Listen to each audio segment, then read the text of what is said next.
Puwede bang gawing business? I think yes, kasi depende yan sa perspective mo when it comes to business.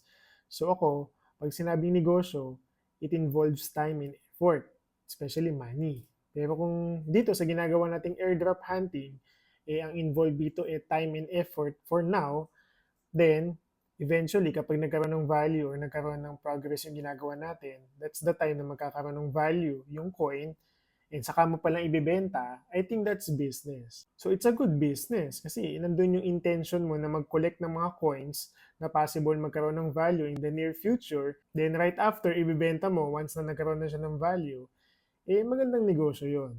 As long as legal, ethical at moral yung ginagawa natin, I think wala namang masama doon. In end of the day, nag-generate siya ng income, I think considered as business yan. So kung may mga ganong klaseng opportunity, maximize lang natin kasi end of the day, wala namang assurance, walang guaranteed sa